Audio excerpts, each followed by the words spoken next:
तो इस एपिसोड की शुरुआत में हम देखते हैं कि एक काली अंधेरी रात में एक सुनसान सी जगह पर दो आदमियों की लाशें पड़ी हुई थीं। यहाँ पर मौजूद एक आदमी बोलता है कि सुई, योजाकुरा फैमिली का जो दामाद है ना, वो बहुत ज्यादा औसम है। जिस पर वो दूसरा आदमी कहता है कि मेरे लिए मेरा मिशन सबसे ज्यादा मायने रखता है, बाकी की चीजें मेरे लिए बेफिजूल हैं। वहीं अगले सीन में हमें योजाकुरा फैमिली का घर दिखाया जाता है और यहाँ ननाओ असानो से कहता है कि इस वक्त मैं बाहर हूँ, क्या आप मुझे लेने के लिए आ सकते हो। असानो कहता है कि ठीक है और यहाँ पर असानो 500 किलो वजन उठाए हुए हैं और ननाओ इस वक्त ईविल लेबोरेटरी में होता है। ये एक ऐसी लैब है जहाँ पर कुछ लोग सीक्रेटली बायो वेपन्स जैसे जहरीली गैसें बनाते हैं और ननाओ का मिशन उस नए वेपन को न्यूट्रलाइज करना था और ननाओ उस वेपन को हासिल कर चुका है। ये है वो सोडम। अगर ये कैप्सूल फटता है तो इसके 10 किलोमीटर की रेंज में आने वाले हर एक जिंदा जीव को ये खत्म कर देगा। ननाओ सोचता है कि ऐसी खतरनाक चीज को बाहर रखना खतरे से खाली नहीं है, इसीलिए वो उसे खा लेता है। जो बात जानकर असानो के तोते उड़ जाते हैं। सो ननाओ कहता है कि मेरी बॉडी एक मामूली इंसान की बॉडी से बहुत ज्यादा इफेक्टिव है। मेरी बॉडी इस बायो वेपन को डिटॉक्सिफाई कर देगी, लेकिन इसमें सिर्फ एक दिक्कत है, मुझे बहुत ज्यादा नींद आने लगी है। वैसे चिंता करने वाली कोई बात नहीं है क्योंकि ननाओ ने इस लैब में मौजूद हर किसी को सुला दिया है, लेकिन नींद आने की वजह से अब ननाओ चलने की हालत में भी नहीं है। इसीलिए असानो अपने स्पाई वाले कपड़े पहनकर तैयार हो जाता है। अब अगले सीन में हम देखते हैं कि असानो उस लेबोरेटरी में पहुंच जाता है। अंदर आने में उसे ज्यादा परेशानी नहीं होती। असानो चारों ओर अच्छे से देखते हुए आगे बढ़ने लगता है। थोड़ा आगे आने पर वो देखता है कि जो सिक्योरिटी गार्ड्स हैं वो पहले से ही बेहोश पड़े हुए हैं।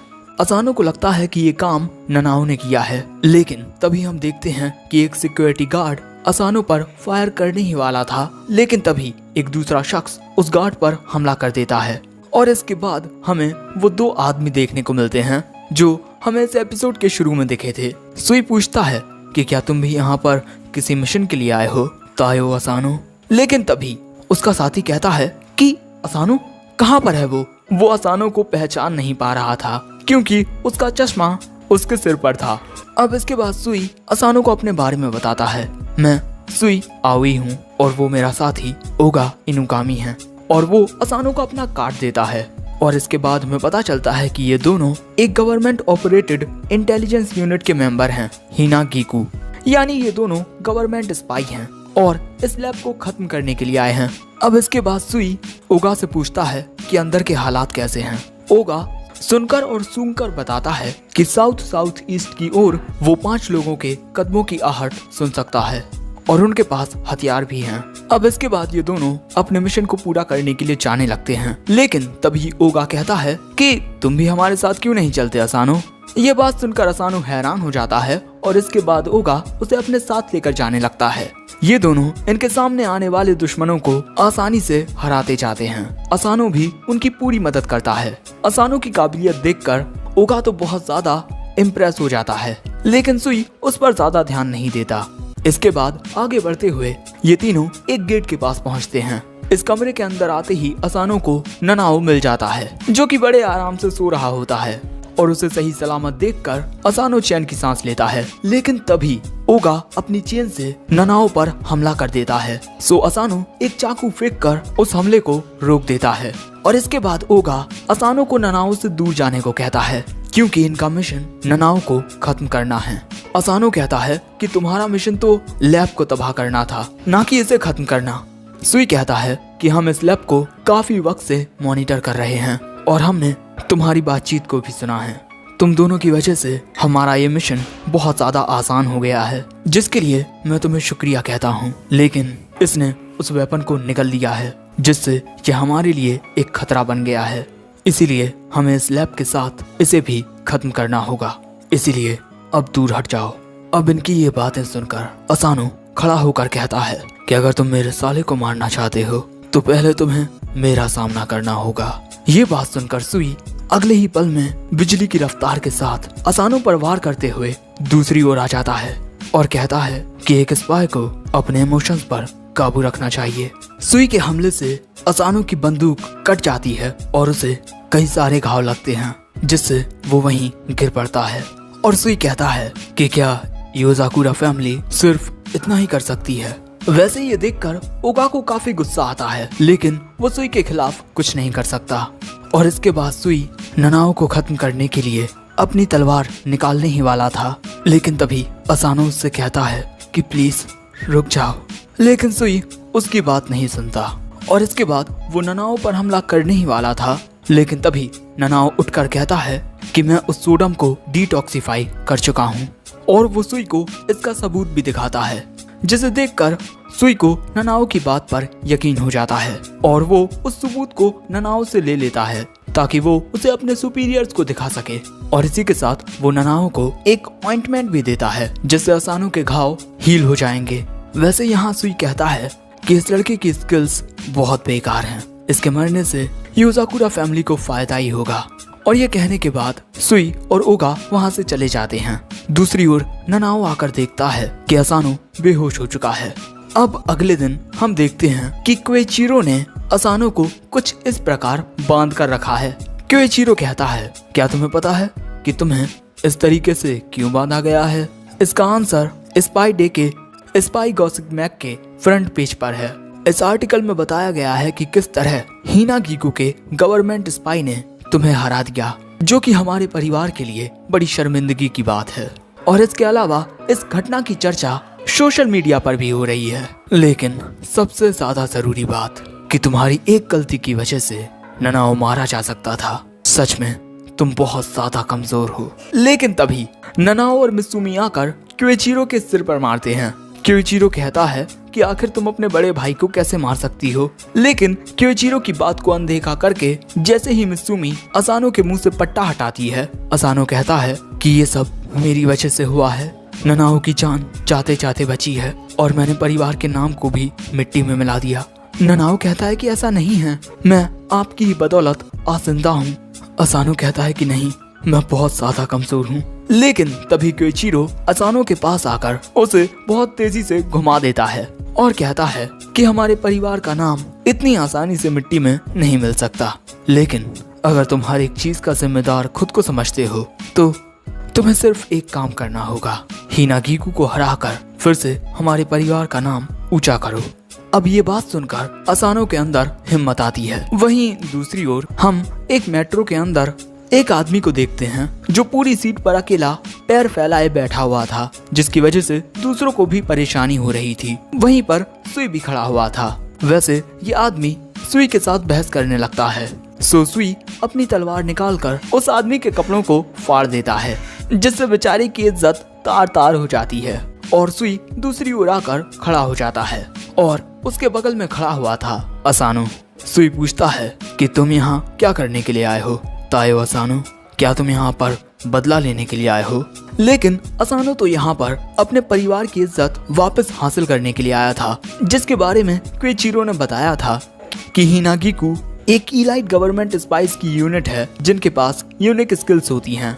और अगर तुम हिनागिकु को हराना चाहते हो तो तुम्हें उनका इंटेल चुराना होगा, यानी कि एक स्पाई ऑन स्पाई फाइट। और अब असानो कहता है, तुमने कहा था कि मुझ में काबिलियत नहीं है और इसीलिए खुद को इम्प्रूव करने के लिए मैं तुमसे चीजों को सीखूंगा। सुई कहता है, मुझे तुम्हारी इन बातों से कोई फर्क नहीं पड़ता, तुम जो चाहो वो कर सकते हो, लेकिन शायद तुम मेरी स्पीड को मैच ना कर पाओ। और इसके बाद दोस्तों, जैसे ही ट्रेन के दरवाजे खुलते हैं, सुई बिजली की रफ्तार के साथ ट्रेन से बाहर निकल जाता है और हमें पता चलता है कि ये हिनागिकु मूवमेंट टेक्निक है। इस मेथड से वो साइलेंटली बहुत ज्यादा तेजी से मूव कर सकते हैं और बैटल के दौरान इस टेक्निक का यूज काफी तरीकों से किया जाता है। और हिनागिकु के एक स्क्वाड का लीडर होने की वजह से सुई आओई को ये स्किल बहुत अच्छे से आती है। असानो सुई को सही से चलते हुए देख भी नहीं पाता, लेकिन फिर भी वो अपनी मजबूत विल पावर के साथ उसके पीछे आ जाता है। लेकिन जैसे ही सुई ये बात नोटिस करता है, वो अपनी तलवार से असानो के सभी कपड़े फाड़ देता है, जिसके बाद सुई वहाँ से निकल लेता है और असानो को कुछ पुलिस वाले पकड़ लेते हैं। अब इसके अगले दिन जब सुई और ओगा अपने मिशन पर होते हैं, तब असानो भी उनके पीछे होता है, लेकिन सुई फिर से असानो के सभी कपड़े फाड़ देता है। अब तीसरे दिन जब सुई खाना खा रहा था, तब भी असानो उसका पीछा कर रहा था वैसे दोस्तों सुई एक बिल्डिंग पर खड़ा होकर खाना खा रहा था। वो अपनी तलवार को अपनी पीठ से लगाकर बैलेंस बनाए हुए हैं, लेकिन इसके बाद वो फिर से असानू के कपड़े फाड़ देता है। अब 7वें दिन जब सुई और ओगा कुछ दुश्मनों से लड़ाई कर रहे थे, तब वहाँ पर असानू भी अपने गन से उन दुश्मनों से लड़ रहा था। और असानू की लड़ने की टेक्निक्स देखकर ओगा उससे काफी ज्यादा इम्प्रेस होता है। लेकिन तभी सुई फिर से असानू के कपड़े फाड़ देता है और उसके साथ उस आदमी के भी, जिसको असानू ने पकड़ा हुआ था। लेकिन इस बार असानू सुई के हमले से जरा बच पाता है। उसका पैंट पूरे तरीके से नहीं फटा था, जो देखकर ओगा खुश हो जाता है। लेकिन अगले ही पल में सुई अपनी तलवार के स्लैशेस से असानू के साथ साथ ओगा के भी पूरे कपड़े फाड़ देता है। वहीं घर पर ननाओ क्यूइचिरो से पूछता है कि असानू कहाँ है। क्यूइचिरो पत्ता गोभी काटते हुए बताता है कि वो हिनागिकू का पीछा करके काफी ज्यादा थक गया था और घर पर आते ही जमीन पर लेट गया। ननाओ कहता है तो फिर आप उसे उसके कमरे में छोड़ आए होंगे, है ना? लेकिन ऐसा कुछ भी नहीं होता। क्यूइचिरो असानू के ऊपर पत्ता गोभी रखकर काट रहा था, जो देखकर ननाओ क्यूइचिरो को दूर धक्का दे देता है और इसके बाद वो असानू को उठाता है और पूछता है कि आप ठीक तो हो ना? वैसे यहाँ पर असानू को भी होश आ जाता है। ननाओ उससे पूछता है कि आप खुद को इतना पुश क्यों कर रहे हो, आपकी हालत कितनी बिगड़ गई है।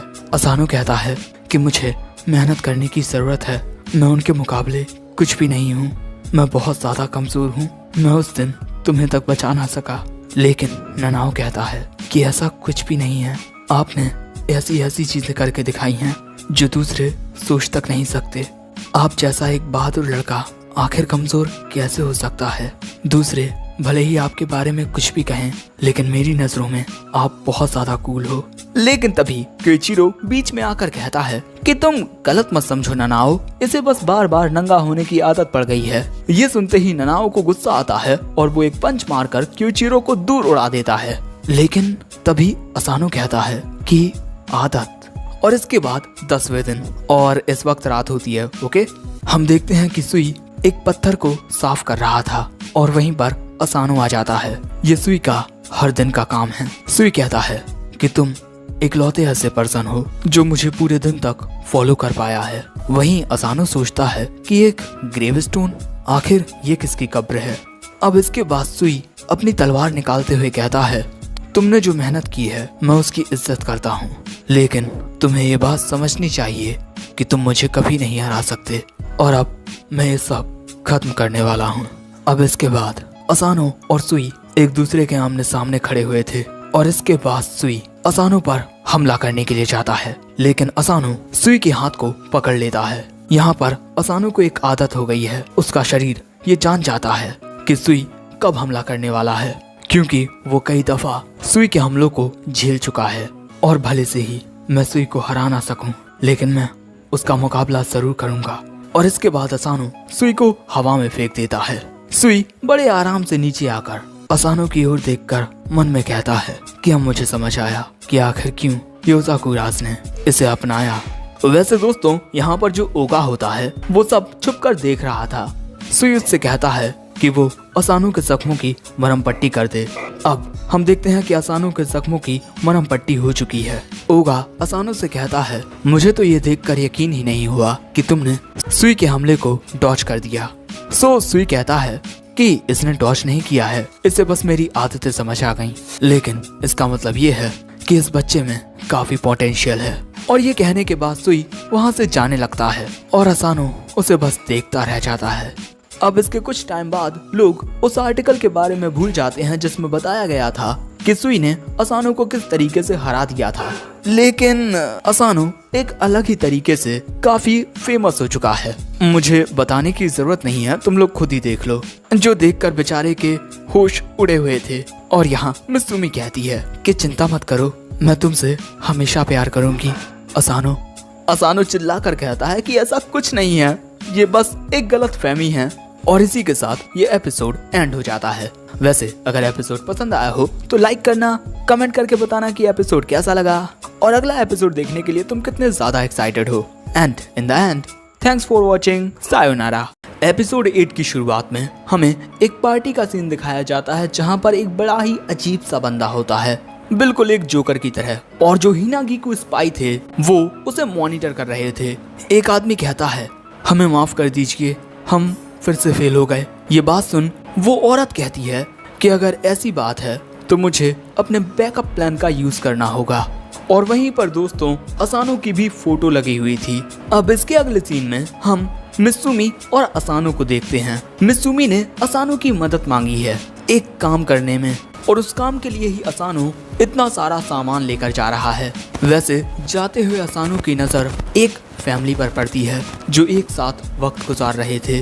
वैसे तभी ये दोनों पहुंच जाते हैं सुई के पास और उसे देखकर असानो के होश उड़ जाते हैं। वैसे मित्सुमी सुई को पहले से ही जानती थी क्योंकि ये दोनों पहले भी एक साथ काम कर चुके हैं। मित्सुमी सुई से कहती है कि तुमने असानो और ननाओ के साथ जो किया है उस बात को लेकर मैं अभी भी तुमसे नाराज हूँ। लेकिन इस बात को इग्नोर करते हुए सुई कहता है कि हिनागिकू लीडर आपका इंतजार कर रही हैं। असानो कहता है लीडर।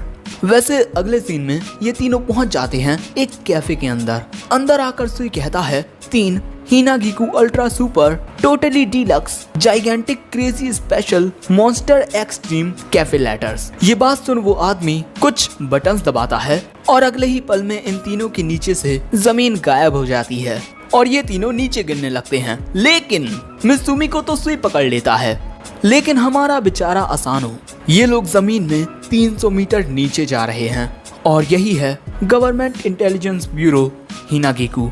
यहाँ सुई कहता है कि नीचे पहुँचने में हमें थोड़ा वक्त लगेगा, तब तक तुम अपनी ड्रिंक पी लो। असानो कहता है कि तुम मित्सुमी को इस तरीके से क्यों पकड़े हुए हो? हाँ, सुई कहता है क्योंकि ये थोड़ा सा खतरनाक है और तुम्हें भी अपना ध्यान रखना होगा वरना तुम मारे जा सकते हो। और अगले ही पल में दोस्तों इनके ऊपर अलग अलग प्रकार के हमले होने लगते हैं। ये होते हैं सिक्योरिटी ट्रैप्स। मित्सुमी को तो सुई बचा रहा था, लेकिन हमारा बेचारा असानो, यार मैं कुछ कहना नहीं चाहता, इस बंदे की किस्मत कितनी खराब है। वैसे इसी तरह ये तीनों नीचे पहुंचते हैं, लेकिन असानो नीचे गिरता है। लेकिन इसके बाद हम देखते हैं कि असानो के ऊपर एक बड़ी आयरन बॉल गिरने लगती है जिसके नीचे असानो कुचला जाएगा। लेकिन तभी वहां पर हिनागिकू की लीडर आकर उस आयरन बॉल में एक पंच मारकर उसके टुकड़े टुकड़े कर देती है और कहती है कि तुम जैसा एक कमजोर लड़का क्या सच में मित्सुमी की हिफाजत कर पाएगा? हाँ, मित्सुमी तो एक राजकुमारी है ना, उसकी हिफाजत तो सबको करनी होगी, भले ही हमारी जान क्यों ना चली जाए। वैसे अगले सीन में ये सभी इस तरीके से खाना खाने लगते हैं जैसे कुछ हुआ ही ना हो। यहाँ पर ये लीडर कहती है कि तुम हमेशा की तरह बहुत प्यारी लग रही हो मित्सुमी, और ऐसे ही इनके बीच फालतू की बातें हो रही थी। इन बातों को सुनना मेरी मजबूरी है, तुम्हारी नहीं। मैं तुम्हारे कानों पर ये जुल्म सितम नहीं होने दूंगा। वैसे हमें पता चलता है कि ये लीडर क्योइचिरो की क्लासमेट रह चुकी है और ये अक्सर इसी तरह की टी पार्टी करती रहती है और इसका नाम रिन है। दोस्तों ये सारी की सारी मिठाइयाँ उस बैग में रखी थी जिन्हें असानो टांग कर लाया था। वैसे जो रिन है वो क्योइचिरो को बिल्कुल पसंद नहीं करती क्योंकि क्योइचिरो अपनी बहन को लेकर बहुत ज्यादा ऑब्सेस्ड है, लेकिन ये मित्सुमी से बहुत ज्यादा प्यार करती है और इसी वजह से वो चाहती थी कि मित्सुमी किसी ऐसे लड़के से शादी करे जो क्योइचिरो से उसकी हिफाजत कर सके। लेकिन ये लड़का बिल्कुल नालायक है। दोस्तों मैं तो कहता हूँ कि जब ये मित्सुमी से इतना ज्यादा प्यार करती ही थी तो खुद कर लेती शादी, बेचारा हमारा असानो तो बच जाता।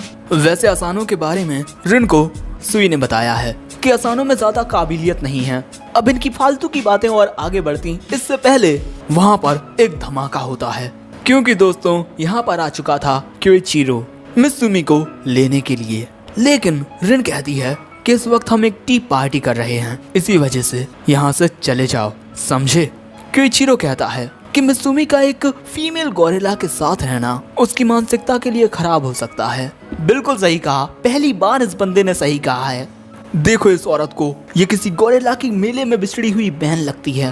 वैसे इसके बाद ये दोनों लड़ाई करने लगते हैं और इनके लड़ने से काफी ज्यादा पावरफुल वेव्स निकल रही थी, यहाँ तक कि इनकी लड़ाई की वजह से इमरजेंसी सिग्नल भी बजने लगता है कि जल्दी से यहाँ से बाहर निकल जाइए। वैसे हमें पता चलता है कि रिन और क्योइचिरो की ये लड़ाइयाँ अक्सर होती रहती हैं। इन दोनों की लड़ाई रोकने के लिए मित्सुमी और सुई जाते हैं, लेकिन सुई उनके पावरफुल प्रेशर की वजह से दूर फेंक जाता है और इसके बाद ये दोनों एक दूसरे पर एक बहुत ही ज्यादा पावरफुल हमला करने वाले थे, लेकिन बीच में मित्सुमी आ जाती है और इस वक्त ये दोनों अपने पंचेस को रोक नहीं सकते। लेकिन बीच में एंट्री लेता है हमारा हीरो असानो और बेचारे में उन दोनों के मुक्के कुछ इस तरह लगते हैं। भाई इस बंदे के लिए दिल से बुरा लगता है। इसके बाद असानो वहीं बेहोश हो जाता है और मित्सुमी यहाँ कहती है कि अगर तुम दोनों ने इससे ज्यादा परेशानी यहाँ पर खड़ी की तो मैं तुम दोनों से कभी बात नहीं करूंगी। भाई ये सच में उसकी बीवी है? मुझे तो लगता है कि ये असानो को छोड़कर सबको खुश रखती होगी। वैसे मित्सुमी की बात सुनकर ये दोनों डर जाते हैं और केइचिरो तो बेहोश ही हो जाता है। वैसे असानो में इतना खतरनाक हमला होने के बाद भी ये लड़की मस्त ही रिलैक्स होती है। वैसे इसके बाद रिन कहती है कि असानो मैं तुमसे कुछ बात करना चाहती हूँ। इसके बाद हमें पता चलता है कि असानो को रिन एक मिशन देती है कि उसे अंडरकवर में एक पॉलिटिशियन को इन्वेस्टिगेट करना होगा, द डांसिंग पॉलिटिशियन योशिमासा कुरोयूरी। इस पॉलिटिशियन ने भी जनता से वही वादे किए हैं जिन्हें वो कभी पूरा नहीं करते और ये है वो पॉलिटिशियन। वैसे जोकर ज्यादा लगता है ना? वैसे जनता इसे काफी पसंद करती है, लेकिन इसने बहुत सारे काले कारनामे किए हैं और ये अपने सारे काले धंधे the triplet spice red, blue और येलो से करवाता है, जैसे लोगों की हत्या करवाना। लेकिन अब तक किसी को भी इस पर शक नहीं हुआ था। लेकिन कुछ दिन पहले हमें ये मिनिएचर बॉम्ब मिला और इतने छोटे बॉम्ब का इस्तेमाल अक्सर छोटे रेंज के धमाके करने के लिए किया जाता है, लेकिन अभी तक हमारे पास कोई भी ऐसा सबूत नहीं है जिससे हम ये साबित कर सकें कि इन सब के पीछे योशिमासा कुरोयूरी है। लेकिन हमारे पास एक क्लू है जिसके पास से हमें वो मिनिएचर बॉम्ब मिला है। उसने बताया है कि उसका क्लाइंट दिल के आकार के सनग्लासेस पहनता है और कुरोयूरी भी बिल्कुल ऐसे ही चश्मे पहनता है, लेकिन सिर्फ इसी के आधार पर हम उसे अरेस्ट नहीं कर सकते। इसी वजह से मैं चाहती हूँ कि ये मिशन तुम हैंडल करो, क्योंकि उसे हमारी हिनागिकु ऑर्गेनाइजेशन के बारे में काफी सारी जानकारी है, जिस वजह से वो हमेशा तैयारी में रहता है।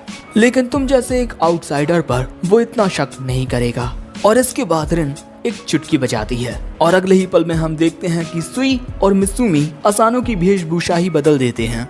उसे एक ऑफिस वुमेन के कपड़े पहना दिए जाते हैं। असानो पूछता है कि मुझे एक लड़की के कपड़े क्यों पहनाए गए हैं। रिन बताती है कि कुछ दिन पहले कुरोयूरी पार्टी ने ये एड दी थी जिसमें वो एक खूबसूरत लड़की को हायर कर रहे हैं।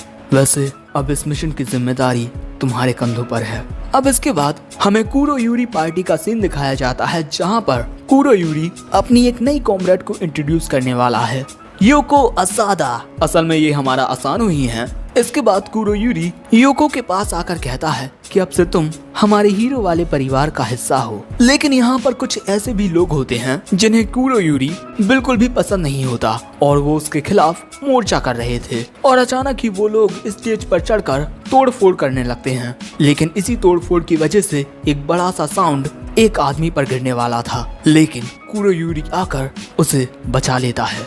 और इसके बाद वो कहता है कि भले से ही अभी तुम्हें मेरी बातें गलत लग सकती हैं, लेकिन आने वाले वक्त में ये हमारे समाज को एक नई दिशा देंगी।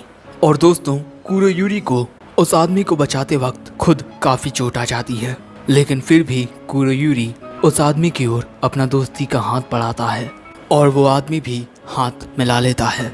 इसके बाद कुरोयूरी के लिए एक एम्बुलेंस मंगाई जाती है। वो जाते हुए कहता है कि योको तुम ऑफिस चली जाओ। वैसे जनता कुरोयूरी के नाम के नारे लगा रही थी, लेकिन एम्बुलेंस के अंदर हम कुरोयूरी को देखते हैं, जहां पर स्पाई ब्लू उसके सिर से खून को साफ कर देता है। दोस्तों, कुरोयूरी बिल्कुल ठीक होता है। ये सब तो उसकी चाल थी ताकि वो जनता से सहानुभूति ले पाए। और असल में ये एम्बुलेंस वाले उसके स्पाई रेड और येलो थे। वैसे कुरोयूरी के इस नाटक की वजह से उसकी जो फेवरेबिलिटी रेटिंग थी वो काफी ज्यादा हाई हो रही थी। अब कुरोयूरी कहता है कि जल्द ही मैं एक महान राजनेता बनने वाला हूँ। लेकिन दोस्तों, जो योको था वो ये सारी बातें सुन लेता है क्योंकि वो कुरोयूरी पर नजर रखे हुए था। वैसे कुरोयूरी यहाँ पर काफी ज्यादा खुश होता है। अब इसके बाद हमें कुरोयूरी का ऑफिस दिखाया जाता है, जहाँ पर असानो जब भी कुछ करने की कोशिश करता है तब ये चारों उसे कुछ भी करने नहीं देते। असानो जितना चाहे उतना ढूंढने की कोशिश कर ले, लेकिन उसे इनके खिलाफ कोई भी सबूत नहीं मिलता। वैसे कुरोयूरी अपनी प्लानिंग से अपने रास्ते के सभी कांटों को एक एक करके हटाता जाता है। वैसे इसी तरह कुरोयूरी का बजट प्रपोजल एक्सेप्ट कर लिया जाता है और इन सब से असानो का दिमाग खराब हो रहा था। इनके इतने ज्यादा गुनाह करने के बाद भी उसे इनके खिलाफ कोई सबूत नहीं मिल रहा था। और इसके बाद कुरोयूरी असानो को भी अपनी डांसिंग पार्टी में शामिल कर लेता है। वैसे यहाँ पर असानो को ये बात समझ नहीं आ रही थी कि आखिर ये सभी हर दिन इतनी रिदम के साथ कैसे डांस कर लेते हैं, लेकिन अब उसे थोड़ा थोड़ा ये समझ आ रहा था कि इनका डांस इनके सीक्रेटली बात करने का एक तरीका है, यानी कि ये इनकी कोड लैंग्वेज है। और इनकी कोड लैंग्वेज को समझकर असानो इन्हें देखकर पता लगा लेता है कि कल ये अपना फाइनल बॉम्ब अटैक करने वाले हैं। अब अगले दिन हम कुरोयूरी को डिप्यूटी प्राइम मिनिस्टर के साथ देखते हैं और कुरोयूरी के लिए डिप्यूटी प्राइम मिनिस्टर भी एक खतरा है, इसीलिए आज वो उसे अपने रास्ते से हटाने वाला है और उसके साथ उसके काफी सारे दुश्मन भी उसके रास्ते से हट जाएंगे। कुरोयूरी ने स्टेज के नीचे बॉम्ब लगाया है।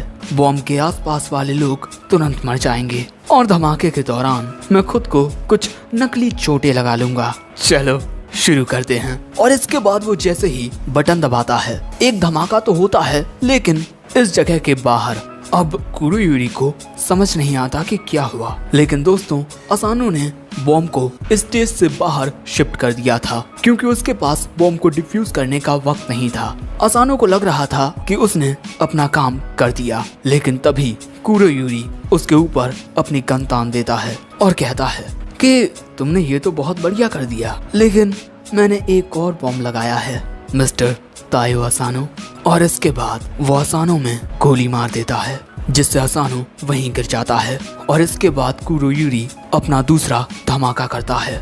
उसे लगता है कि इस धमाके में उसके सारे दुश्मन मर चुके हैं, लेकिन तभी वो देखता है कि सभी लोग कॉटन कैंडी में फंसे हुए हैं। ये एक एंटी शॉक जैकेट है जिसे शिंजो ने बनाया है। अब इससे पहले कि कुरोयूरी कुछ समझ पाता तभी अचानक असानो खड़ा होता है। वो मरा नहीं था। अब इसके बाद ये सभी भी असानो के ऊपर गन तान देते हैं, लेकिन फायर करने से पहले ही इन चारों की बंदूकें कट जाती हैं। और ये किया होता है सुई ने अपनी अल्ट्रा स्पीड के साथ। और वो कहता है कि मैं तुम सभी को अरेस्ट करने के लिए आ गया हूँ। लेकिन तभी कुरोयूरी के वो स्पाइस अपनी जान बचाकर भाग जाते हैं और यहाँ पर बेचारे कुरोयूरी को धोखा मिल जाता है। ये देखकर वो काफी परेशान होता है और अपने बालों में से एक और गन निकालता है, लेकिन उसके फायर करने से पहले ही सुई अपने हमले से उसके सभी कपड़े फाड़ देता है। अब इसके बाद हमें पता चलता है कि कुरोयूरी के धमाके में किसी को भी कोई चोट नहीं लगती। और वहीं असानो कुरोयूरी को लेकर लीडर रिन के पास जाने लगता है और सुई ने उससे कहा था कि वो वहाँ पर कुछ उल्टी सीधी हरकतें कर सकता है, इसी वजह से जरा ध्यान रखना। लेकिन कुरोयूरी तो मस्त आराम से सीटियां बजा रहा था। असानो के हाथ में जो गन होती है उसे देखकर कुरोयूरी कहता है कि ये तो एक ट्रेडिशनल यूजाकुरा वेपन है ना तायो असानो, शायद से तुम अपने परिवार को खोने के दर्द का सामना कर चुके हो और यूजाकुरा फैमिली के एक नए सदस्य बन चुके हो, लेकिन शायद से तुम एक बात नहीं जानते। तुम्हें क्या लगता है तुम्हारे परिवार का सच में एक्सीडेंट हुआ था? उस बरसाती दिन में तुम्हारा परिवार एक खाई में गिरकर मारे गए थे, है ना? तुम्हारा पूरा परिवार मारा गया, लेकिन तुम बच गए, जैसे ये कोई चमत्कार हो। लेकिन कुछ चमत्कार इंसान खुद करता है।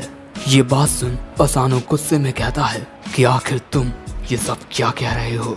आखिर तुम मेरे परिवार के बारे में क्या जानते हो? और दोस्तों इसी के साथ ये एपिसोड एंड हो जाता है। वैसे आखिर क्या कुरोयूरी जो कह रहा है वो सच है? क्या सच में असानो के परिवार का एक्सीडेंट नहीं था, वो किसी की सोची समझी चाल थी?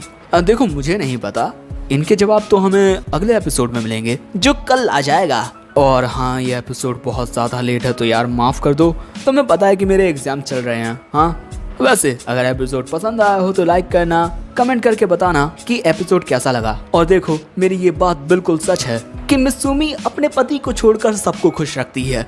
मुझे ना मित्सुमी का कैरेक्टर पर्सनली बिल्कुल भी पसंद नहीं है। तुम लोग अपने ओपिनियन कमेंट बॉक्स में बता सकते हो। वैसे in the end sayonara. Episode 10 की शुरुआत में असानो कुरोयूरी से पूछता है कि आखिर तुम मेरे परिवार के बारे में क्या जानते हो, बताओ मुझे। वो कहता है कि मैं तुम्हें ज्यादा कुछ तो नहीं बता सकता, लेकिन इतना याद रखो कि अंडरवर्ल्ड एक ऐसी दुनिया है जहाँ पर सच्चाइयाँ हमेशा छुपी हुई रहती हैं। और तभी सुई असानो को फोन करके बताता है कि प्राइम मिनिस्टर को किडनैप कर लिया गया है और इस वक्त उनकी लाइव स्ट्रीमिंग की जा रही है। जिसको हमने असली प्राइम मिनिस्टर समझा था, वो तो असल में एक बहरूपिया था। इसी वजह से कुरोयूरी को अपनी नजरों से दूर मत होने देना। लेकिन अगले ही पल में असानो ये देखता है कि कुरोयूरी खुद को छुड़ा लेता है और इसके बाद वो जैसे ही अपने कान का एक झुमका नीचे गिराता है, उस गाड़ी में एक बहुत बड़ा धमाका होता है और गाड़ी के टुकड़े टुकड़े हो जाते हैं।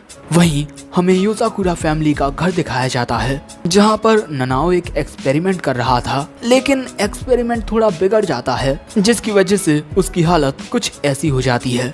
अब इसके बाद ननाओ कहता है कि असानो के अकेले मिशन पर जाने की वजह से मुझे उनकी काफी चिंता हो रही है, इसीलिए मैं उनके लिए एक अच्छा इफेक्टिव हीलिंग पोशन बना रहा हूँ। क्या आपको उनकी चिंता नहीं हो रही? मित्सुमी कहती है कि हाँ, मुझे उसकी बहुत चिंता हो रही है, लेकिन चिंता करते हुए एक जगह बैठने के बजाय मैंने उसके लिए ये खाना बनाया है। अगर उसे अपने मिशन के दौरान चोटें भी आती हैं, तब भी वो ये खाना खाकर बिल्कुल ठीक हो जाएगा। वैसे बाकी सब क्या कर रहे हैं? हमें पता चलता है कि केंगो असानो के लिए एक मास्क बना रहा है, क्योंकि अगर असानो के चेहरे पर चोटें आती हैं तब वो ये मास्क पहनकर बाहर जा सकता है। शियोन इस वक्त कंप्यूटर पर सभी हेटर्स को संभाल रही है, क्योंकि अगर मिशन के दौरान असानो को कुछ होता है तो इससे कोई बड़ा कमोशन ना हो। और शिंजो को तो असानो की इतनी ज्यादा चिंता हो रही है कि वो अपने बास्केट की इसमें से निकल ही नहीं रहा है। लेकिन फुताबा और क्योइचिरो बिना कोई हलचल किए चाय पी रहे हैं और यहाँ फुताबा कहती है कि इतनी ज्यादा चिंता करने की कोई जरूरत नहीं है, वो सब कुछ सही से कर लेगा। लेकिन क्योइचिरो कहता है कि शायद से वो इस मिशन से जिंदा ही ना लौटे। लेकिन कुछ भी हो, मित्सुमी को असानो की बहुत चिंता हो रही थी। दूसरी ओर हम देखते हैं कि कार ब्लास्ट के बाद असानो और ड्राइवर ठीक होते हैं, लेकिन असानो के दिमाग में कुरोयूरी की बातें चल रही थी कि कुछ चमत्कार इंसान के बनाए हुए होते हैं। लेकिन तभी उसे सुई का कॉल आता है। सुई पूछता है कि तुम ठीक तो हो ना असानो? असानो बताता है कि मैं और ड्राइवर ठीक हैं, लेकिन कुरोयूरी बच निकला। ये सुन सुई कहता है कि हमें ऐसा लगा ही था, हमने अभी तक तुम्हें ये बात नहीं बताई, लेकिन वो आदमी कोई जोकर टाइप पॉलिटिशियन नहीं है, वो हमारी ही तरह एक स्पाई था। उसका असली नाम कुरोगाओ है। वो एक ऐसा लेजेंडरी स्पाई था जो अपना काम अंधेरे में रहकर करता था।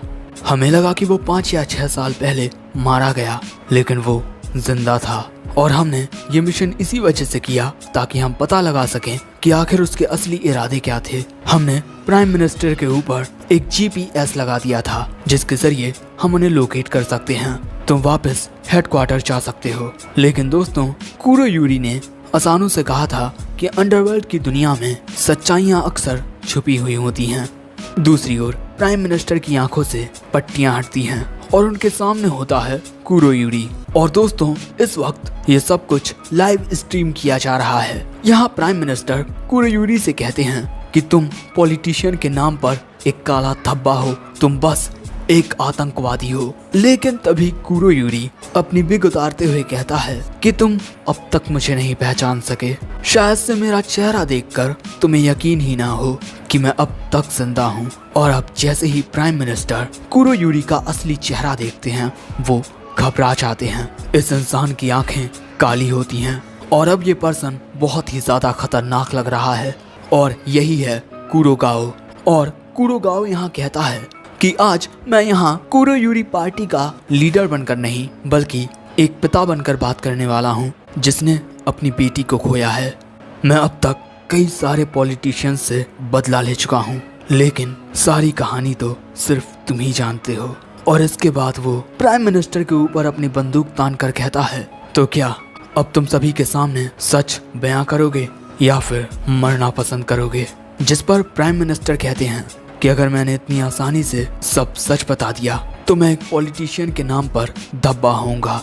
ये बात सुन कुरोगाओ प्राइम मिनिस्टर में गोली मारने ही वाला था, लेकिन तभी अचानक लाइव स्ट्रीम होना बंद हो जाता है, क्योंकि कुरोकाओ को रोकने के लिए आ चुका है असानो। वो कहता है कि प्राइम मिनिस्टर को जाने दो वरना, जिस पर कुरोकाओ कहता है कि तुम चाहकर भी मुझे शूट नहीं कर पाओगे। तुम्हारी इस गन की शूटिंग रेंज ज्यादा दूर तक की नहीं है और अगर तुम इतनी दूरी से मुझे शूट करोगे तो हो सकता है कि प्राइम मिनिस्टर को भी बुलेट लग जाए। और तभी कुरोकाओ एक बुलेट शूट करके असानो के हाथों से बंदूक को गिरवा देता है। लेकिन इसी मौके का फायदा उठाकर असानो तेजी से कुरोकाओ के पास जाकर उसे कुछ इस तरह पकड़ लेता है। लेकिन कुरोकाओ असानो का हाथ पकड़कर उसे जमीन में दे मारता है और कहता है कि तुम्हारी ये चाल सिर्फ उन्हीं पर काम करेगी जो तुमसे कमजोर हो, ना कि उन पर जो तुमसे फिजिकली स्ट्रॉन्ग हो। और इसके बाद कुरोकाओ असानो के जालों से ही असानो को बांध देता है। असानो इसी बात से हैरान होता है कि आखिर इसे मेरी सभी टेक्निक्स के बारे में कैसे पता, जिस पर कुरोकाओ कहता है कि मैं भले से ही लड़ने में इतना अच्छा ना हूँ लेकिन इंफॉर्मेशन को बहुत अच्छे तरीके से हैंडल कर लेता हूँ। लेकिन तभी असानो कहता है कि आखिर क्यों तुमने झूठा पॉलिटिशियन बनकर लोगों को धोखा दिया, आखिर तुमने ये सब क्यों किया। कुरोकाओ कहता है कि बदला लेने के लिए। मेरी इंफॉर्मेशन को बहुत ही अच्छे से हैंडल करने की एबिलिटी की वजह से पॉलिटिकल वर्ल्ड में मेरा बहुत नाम था और इसी वजह से उस रात। अब हमें कुरोकाओ का पास्ट दिखाया जाता है जहां पर कुरोकाओ अपना काम खत्म करके अपने क्लाइंट को इंफॉर्मेशन सेंड कर देता है। इसके बाद वो अपने घर आता है एक केक का डिब्बा लेकर और घर में अंदर आने के बाद वो अपनी वेशभूषा को बदल लेता है और कुछ इस प्रकार अपनी बेटी के लिए बर्थडे केक लेकर आता है। अपने पापा को ऐसे आउटफिट में देखकर उसकी बेटी थोड़ी हैरान हो जाती है और इसके बाद हंसते हुए कहती है कि माँ की मौत के बाद आप लगभग हमेशा ही बिजनेस की वजह से बाहर रहते हो और इसीलिए मुझे आपकी बहुत याद आती है।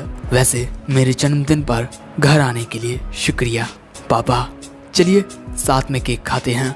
वैसे आपको तो अच्छे से सरप्राइज देना भी नहीं आता, आपने वो तोहफा मुझे सरप्राइज देने से पहले ही यहाँ पर भिजवा दिया। लेकिन इसके अगले ही पल में कुरोकाओ के घर में एक बहुत बड़ा धमाका होता है। दोस्तों, उस डिब्बे में बॉम्ब था। धमाके के बाद अचानक ही बारिश होने लगती है। इस धमाके में कुरोकाओ तो बच जाता है लेकिन वो बेचारा अपनी बेटी को खो देता है। उसकी बेटी की उसके जन्मदिन के दिन ही मौत हो जाती है। ऐसा किया है कुरोकाओ के क्लाइंट ने। कुरोकाओ का काम खत्म होने के बाद वो कुरोकाओ को अपने रास्ते से हटाना चाहते थे। मैंने बहुत लोगों को मारा है, मैं नहीं कह सकता कि मेरे साथ जो हुआ वो सही था या गलत, लेकिन उस पल के बाद मेरे अंदर सिर्फ बदले की आग थी और इसी वजह से मैंने ये सब किया और तुम्हें मारने के बाद मेरा बदला पूरा हो जाएगा, डिप्यूटी प्राइम मिनिस्टर शिरासागी। लेकिन तभी असानो कुरोकाओ पर हमला करने के लिए जाता है लेकिन उसे दूर धकेल दिया जाता है इन तीनों के द्वारा, रेड, ब्लू, येलो। कुरोकाओ कहता है, बच्चे, शायद से तुम अपने परिवार को खोने के दर्द से वाकिफ होगे। तुमने भी वही दर्द सहा है जो मैंने सहा है, इसीलिए मैं तुम्हें कुछ करना नहीं चाहता। अगर तुम पीछे हट जाओ तो मैं तुम्हारे परिवार के बारे में तुम्हें बता सकता हूँ। असानो कहता है कि मैं तुम्हारा दर्द समझ सकता हूँ लेकिन तुम जो कर रहे हो वो गलत है और भले से ही मैं अपने परिवार के बारे में जानना चाहता हूँ लेकिन मैं यहाँ किसी को मरने नहीं दूंगा। और तभी वहाँ पर सुई आ जाता है और वो अपनी तलवार से इनके नीचे की जमीन को काट देता है जिससे ये तीनों स्पाई नीचे गिर जाते हैं और सुई भी उनका सामना करने के लिए चला जाता है। और यहाँ असानो कुरोकाओ का सामना करने के लिए तैयार हो जाता है। लेकिन जब असानो उस पर हमला करने के लिए जाता है तो कुरोकाओ उसके हमले को रोककर कहता है कि ये चाकू शिंजो ने बनाया है और इस पर जहर लगा है। और तभी कुरोकाओ उस चाकू को असानो में ही मार देता है और उसे दूर फेंक देता है और कहता है कि तुम नहीं चाहते कि कोई और मरे, है ना? लेकिन मेरी बेटी की ही तरह लोग अक्सर मरते रहते हैं। वहीं नीचे हमें पता चलता है कि रेड, ब्लू और येलो इन तीनों के पास अलग अलग तरह की एबिलिटी होती हैं, जैसे बिजली, पानी और आग। और इसी तरह ये तीनों एक साथ मिलकर स्पाई फैमिली रैंकिंग में 5th नंबर पर आते हैं। अब इसके बाद सुई अपनी एबिलिटी के बारे में बताता है, Hinagiku combat style, walking on flowers. इसमें आपकी मूवमेंट्स बिल्कुल किसी फूल की पत्ती की तरह हो जाती हैं जो जमीन पर गिर रही हो, जिसको कोई समझ नहीं सकता। अब इसके बाद रेड, ब्लू और येलो तीनों अपनी टेक्निक को एक साथ मिलाकर एक पावरफुल हमला तैयार कर लेते हैं। लेकिन ये हमला सुई में लगने से पहले ही सुई अपनी टेक्निक का यूज करके उनके हमले को काटकर उन तीनों पर हमला कर देता है, जिससे वो तीनों हार जाते हैं। अब इसके बाद सुई असानो की मदद करने के लिए उसके पास जाने के बारे में सोचता है, लेकिन तभी अचानक उसे किसी की प्रेजेंस महसूस होती है, कोई बहुत ही ज्यादा ताकतवर। दूसरी ओर असानो खड़ा हो जाता है। यहाँ कुरोगाओ असानो से कहता है कि तुम कुछ नहीं बदल सकते, तुम वो दर्द नहीं बदल सकते जिसका मैंने सामना किया है अपनी बेटी को खोकर। असानो कहता है कि तुमने सही कहा, मैंने भी एक असहनीय दर्द का सामना किया है, लेकिन किसी के प्यार ने उस दर्द को मिटा दिया है। हम भले ही हकीकत ना बदल सकें, लेकिन ऐसी कई सारी चीजें हैं जिन्हें हम बदल सकते हैं, और मैंने यही सीखा है। और इसके बाद वो कुरोगाओ पर हमला करने के लिए चला जाता है। लेकिन कुरोगाओ को असानो की सभी टेक्निक के बारे में पता होता है, लेकिन तभी अचानक असानो सुई की टेक्निक का यूज करके कुरोगाओ के पीछे आ जाता है, जो देखकर कुरोगाओ भी हैरान हो जाता है कि आखिर ये इसने कैसे किया। दोस्तों, क्योइचिरो ने असानो को बताया था कि एक प्रो स्पाई को उसकी हर एक चाल के बारे में पहले से ही पता होगा, लेकिन तुम इसी बात का फायदा उठा सकते हो। अगर तुम्हारे दुश्मन को तुम्हारे बारे में सब कुछ पता होगा तो वो तुम्हारी काबिलियत को कम आंकेगा, और तुम इसी मौके का फायदा उठा सकते हो कुछ नया करके। भले से ही तुम्हारी वो नई टेक्निक बिल्कुल परफेक्ट ना हो, लेकिन वो तख्ता पलट करने के लिए काफी होगी।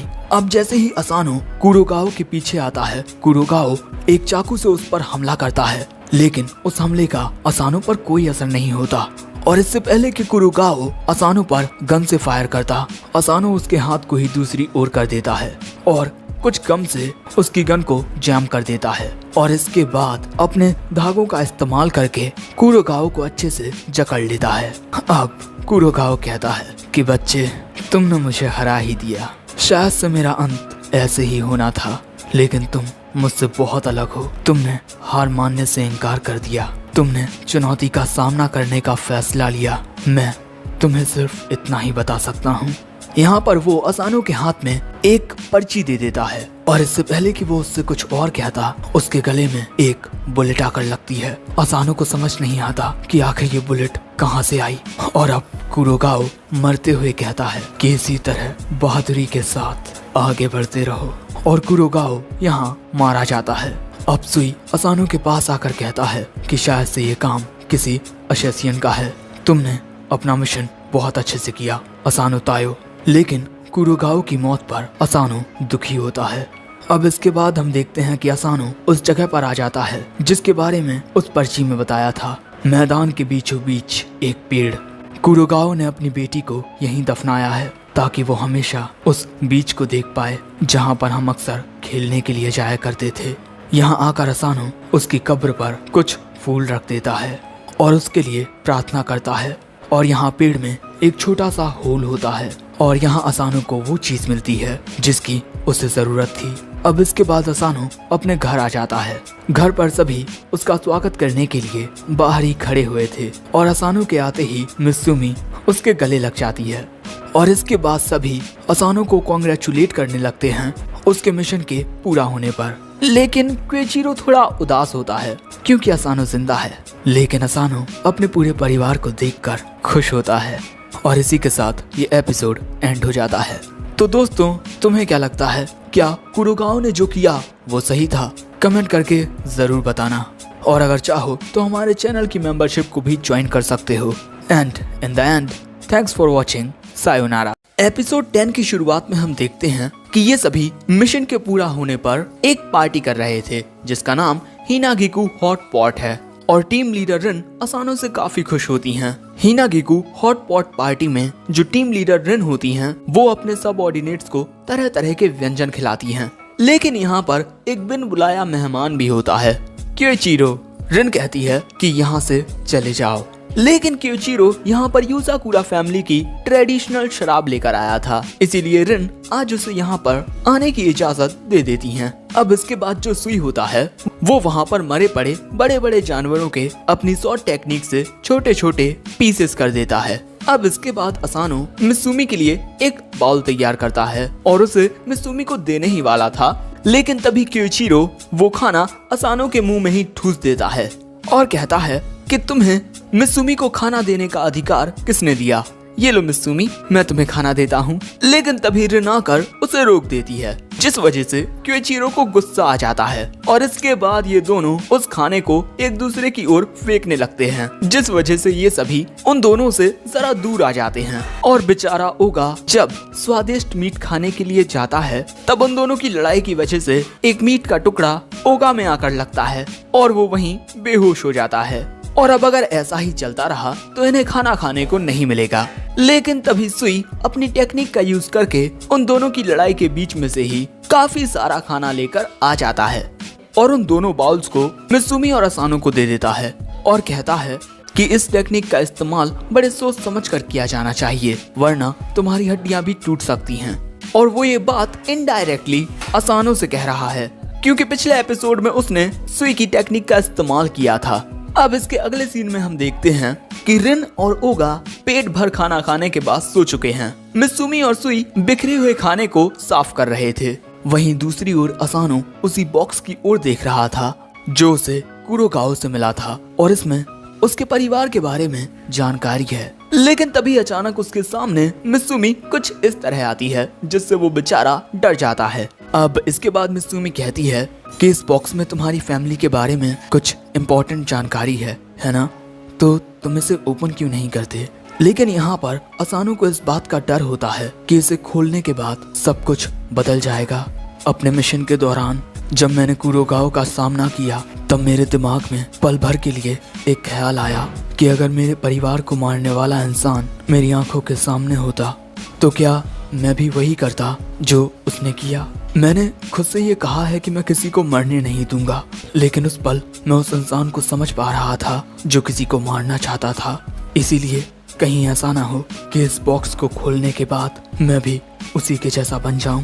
इन बातों से असानो बहुत परेशान होता है, लेकिन तभी मित्सुमी उसे किस करती है, जिससे अगले ही पल में असानो काफी ज्यादा हैरान होते हुए पूछता है कि अचानक से तुम्हें क्या हुआ मित्सुमी? मित्सुमी कहती है, मुझे लगा कि तुम्हें किस करना चाहिए, बस इसीलिए मैंने किस किया। लेकिन तुम्हें पता है असानो, मुझे पूरा यकीन है कि तुम्हारे सामने कोई भी चैलेंज क्यों ना आ जाए, तुम हमेशा मेरे प्यारे असानो ही रहोगे। और अगर तुम किसी वजह से बदल भी जाते हो तब भी मैं हमेशा तुम्हारे साथ रहूंगी। ये बातें सुन असानो काफी रिलैक्स हो जाता है। लेकिन तभी मित्सुमी कहती है कि देखो उस बॉक्स में से क्या निकला। असानो देखता है कि ये एक कंचा होता है। तभी क्योइचिरो वहाँ आकर बताता है कि ये एक ऐसा डिवाइस है जिसमें डाटा को स्टोर किया जा सकता है। क्यों ना हम तुम्हारे आखिरी शब्दों को इसमें रिकॉर्ड करें। दोस्तों, यहाँ पर क्योइचिरो खून के आंसू रो रहा था और ऐसा इसी वजह से है क्योंकि उसने मित्सुमी को असानो को किस करते हुए देख लिया था। लेकिन इससे पहले कि वो कुछ करता, रिन उसे आकर पकड़ लेती है और वो असानो और मित्सुमी से भागने को कहती है। असानो मित्सुमी को लेकर वहाँ से चला जाता है। अब इसके बाद हम देखते हैं कि रात हो गई है और ये दोनों घर पर आ जाते हैं। लेकिन हम देखते हैं कि ना जाने क्यों असानो बहुत ज्यादा थका होता है क्योंकि अयाका उसके ऊपर चढ़ी हुई थी। इसी वजह से असानो अब अयाका को अपने ऊपर से हटाते हुए पूछता है कि तुम यहाँ क्या कर रही हो। सो अयाका असानो के ऊपर से हटकर कहती है कि मैं यहाँ पर आपकी और मित्सुमी की हिफाजत करने के लिए आई हूँ। असानो को कुछ भी समझ नहीं आता। सो मित्सुमी बताती है कि हमने ही इसे हायर किया है। वैसे तुम्हारे ऊपर ट्रेडिशनल यूजाकुरा मेड कॉस्ट्यूम काफी अच्छा लग रहा है। ये बात सुन अयाका खुश हो जाती है। लेकिन तभी असानो कहता है कि क्या एक बाहर की स्पाई को यहाँ पर रहने देना सही होगा। लेकिन मित्सुमी को इससे जरा भी दिक्कत नहीं होती। और अब अयाका कहती है कि आपके पिछले मिशन के बाद आप पर काफी सारे लोगों की निगाहें आकर टिक गई हैं और आपको एक ऑप्टिकल ड्राइव भी मिली है। और ये कहने के बाद अयाका असानो की जेब से वो मार्बल निकाल लेती है। अब इससे पहले कि असानो उस मार्बल को ले पाता तभी शियोन आकर उसे ले लेती है और उसे देखकर कहती है कि इसको एनालाइज करने में थोड़ा वक्त लगेगा। और इस ऑप्टिकल ड्राइव के बारे में शियोन को अयाका नहीं बताया है। और वैसे दोस्तों, इसी के साथ असानो के सिर पर जो इनाम होता है वो भी बढ़ चुका था। आपको बहुत सारे लोग पकड़ना चाहते हैं और इसके बाद आपको बहुत बुरे तरीके से टॉर्चर करना चाहते हैं। और अगर आप नहीं चाहते कि आपके साथ ऐसा कुछ भी हो तो आपको अपनी हिफाजत करनी होगी। और आपकी असेसियन स्किल्स को और भी ज्यादा डेवलप करने के लिए मैं रेगुलरली आप पर हमले करते रहूंगी। ये बात सुन असानो कहता है कि मित्सुमी, अयाका को इस घर में रहने देना क्या सही होगा? सोच लो एक बार। लेकिन मित्सुमी द रानी को इस बात से कोई दिक्कत नहीं होती। वैसे हाँ, रानी में एक वर्ड साइलेंट है। अब कुछ दिन गुजर जाने के बाद बेचारे असानो की हालत बहुत पतली हो गई थी। सो मित्सुमी असानो को एक कफन, मेरा मतलब कंबल, उड़ा देती है।